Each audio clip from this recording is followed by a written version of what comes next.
কিছু মেয়ের বিয়ের আগের দিন গভীর রাতে লেখা চিঠিটা হয়তো এমন হবে, আমার তোমার সাথে বিয়ে হবার কথা ছিল, কিন্তু হবে না, হবে অন্য কারো সাথে যাকে আমি চিনিও না।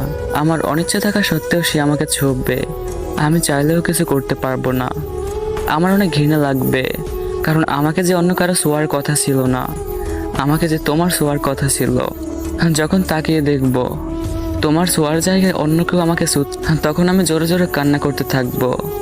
আর আমার কান্না দেখে ওই মানুষটা হয়তো ভাববে আমি সুখের কান্না করতেছি, কিন্তু সে কখনোই বুঝবে না আমার বুকের বাপাশে যে একটা মানুষের জন্য ব্যথা জমে আছে।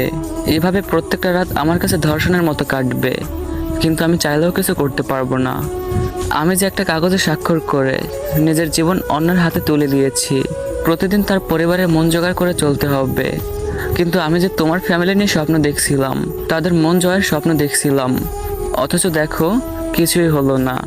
একসময় আমি অভ্যস্ত হয়ে যাব, তারপর একদিন হঠাৎ করে শুনবো আমি মা হব।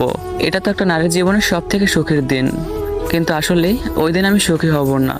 চিৎকার করে কান্না করতে ইচ্ছে হবে, কারণ বাচ্চাটা যে আমার ভালোবাসার চিহ্ন না, তাও তাকে দুনিয়ায় আনতে হবে, কারণ ওর তো কোনো দোষ নেই। ও ভূমিষ্ঠ হবার পর ওর মুখের দিকে তাকিয়ে সবকিছু মেনে নিতে হবে। একসময় ওকে বড় করা, স্কুলে নিয়ে যাওয়া, ওকে মানুষের মতো মানুষ বানাতে গিয়ে কখন যে 50 পেরে চুল পাকতে শুরু হবে বুঝতেই পারবো না। এর মাঝখানে হয়তো তোমাকেও মনে পড়বে, লুকিয়ে লুকিয়ে কান্না করব, তারপর দীর্ঘশ্বাস ফেলে আবারও ব্যস্ত হয়ে যাব। এভাবেই সময় কেটে যাবে। তারপর হয়তো কোনো এক রাতে ঘুমের মধ্যেই হারিয়ে যাব। হয়তো তুমি সেই দিন জানবেও না, হয়তো আমার কথা মনে করবে, হয়তো আমার কথা মনে করে বালিশ চাপা দিয়ে কান্না করবে, কিন্তু সেদিন শত কান্না করেও কোনো লাভ হবে না। আর আমার মনের সেই কথাগুলো না জানাই রয়ে যাবে তোমার আজীবন। তারপরে সবশেষে একটা কথাই বলবো, ভালো থাকার চেষ্টা করো, নিজের খেয়াল নিও।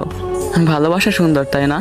মেনশন করেন আপনার সেই মানুষটাকে যাকে নিয়ে সারা জীবন একসাথে থাকার স্বপ্ন দেখতেছেন।